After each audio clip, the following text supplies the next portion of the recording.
তারেক জিয়াকে ক্ষমতায় বসানোর জন্য, বিএনপিকে বারবার ক্ষমতায় আনার জন্য। আমি এত পাগল কেন? আমি এজন্য পাগল যে ইসলামী মূল্যবোধে বিশ্বাসী দল বাংলাদেশে একটাই আছে, সেটা হলো বিএনপি। যারা কোরআন হাদিসের বিরুদ্ধে, কোরআন সুন্নাহর বিরুদ্ধে কোন আইন করবে না ঘোষণা দিয়ে দিয়েছে নির্বাচনের আগেই, সেই দলটার নাম বিএনপি। এই দেশে বিসমিল্লাহির রহমানির রহিম এই সংযোজিত হয়েছে কার হাত ধরে? শহীদ প্রেসিডেন্ট জিয়াউর রহমানের হাত ধরে। সকল কাজ আল্লাহর উপর পূর্ণ আস্থা ও বিশ্বাসের ভিত্তিতে সম্পাদিত হবে। সংবিধানে সন্নিবেশিত করেছেন শহীদ প্রেসিডেন্ট জিয়াউর রহমান।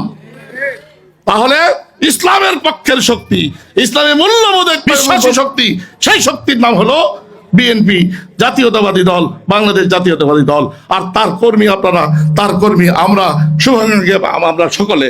তাহলে বিএনপিকে যারা বিশ্বাস করে, যারা ম্যাডাম খালেদা জিয়াকে বিশ্বাস করেন, তার আদর্শকে বিশ্বাস করেন, যারা শহীদ প্রেসিডেন্ট জিয়াউর রহমানকে ভালোবাসেন, তার আদর্শকে ভালোবাসেন, আমি তো ভালোবাসি, আপনারা ভালোবাসেন কিনা?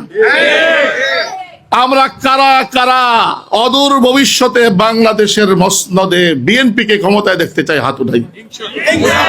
আমরা কারা কারা অতি কয়েকদিন পরে ইনশাআল্লাহ তারেক রহমানকে এই দেশের প্রাইম মিনিস্টার হিসেবে দেখতে চাই? তারাও হাত উঠাই।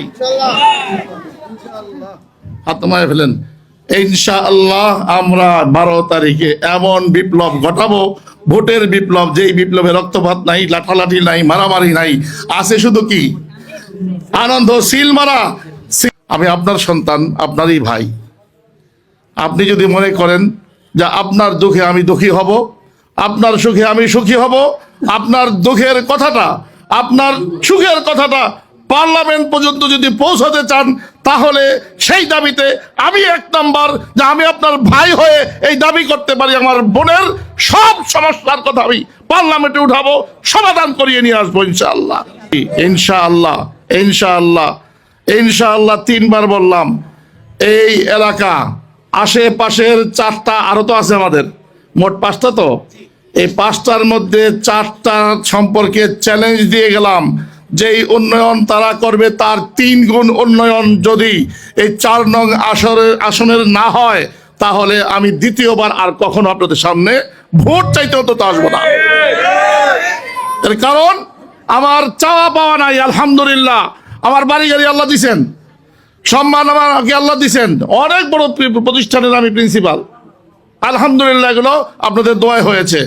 আমার একটাই চাওয়া, যদি ওই যেই মাটির গ্রামটা আমি পাই, ওই মাটির মানুষগুলাকে, কখনো সুযোগ আসেনি আপনার পাশে দাঁড়ানোর, সুযোগটা যেহেতু আসছে, এই সুযোগ যদি আপনাদের সহযোগিতা আমি কাজে লাগাতে পারি, তাহলে আমি ধন্য হব যে আমি কাশীপুরের উন্নয়ন করতে পারছি, আমি এনায়েতনগরের মানুষগুলোর পাশে দাঁড়াইতে পারছি, আমি বক্তা বলি আলিরটেক, গোগনগরের মানুষ, এগুলো আমার মনের মানুষ, প্রাণের মানুষ, এদের পাশে দাঁড়াইতে পারছি, আমি কুতুবপুর ফতুল্লার মানুষের পাশে দাঁড়াইতে পারছি, আমি মুসলিমনগর ধর্মগঞ্জ মানুষগুলার পাশে দাঁড়াইতে পারছি।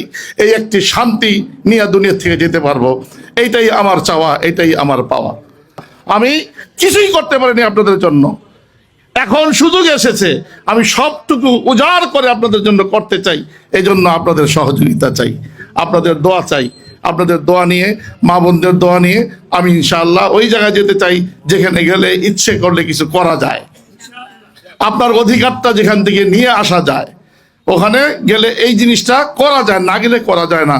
মায়া আপা যে কথাটা বলেছেন, যদি দেশ নায়ক তারেক রহমানকে আগামীতে আপনারা এবং মানে প্রাইম মিনিস্টার হিসেবে দেখতে চান, বিএনপিকে ক্ষমতায় দেখতে চান, তাহলে তারেক রহমানের হাতকে শক্তিশালী করতে হবে। আর সেইটা করতে হলে এই 4 নং আসনে আমার হাতকে শক্তিশালী করতে হবে। আমার হাত আপনার ভোট ছাড়া কোনো কি নাই, শক্তি নাই। আপনার সমর্থন ছাড়া, আপনার সহযোগিতা ছাড়া আমি জিরো। প্রত্যেকের ব্যাপারে এই কথাটা প্রযোজ্য। আমার মা যারা আছেন, মুরব্বী মহিলারা যারা আছেন, প্রত্যেকে আমার মায়ের বয়সেরও আছেন, আমার বোনের বয়সেরও আছেন। আপনি নিজে মনে করবেন যে আপনার ভোটটা না হলে কাশিম ফেল করবে, শুধু আপনার ভোটটা, আপনি আপনার ভোটটা দিবেন, পাশের ভোটটাও কি সংগ্রহ করে দেওয়ার ব্যবস্থা করবেন ইনশাআল্লাহ।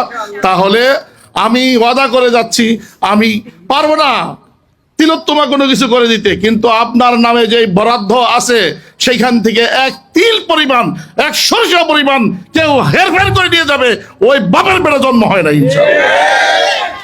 আমি আশা করতে পারি আমার এই মা বোনেরা যদি খালি নিয়ত করে ফেলে, আগামী 12ই ফেব্রুয়ারিতে শেষ হাজি আপনারাই হাসবেন ইনশাআল্লাহ।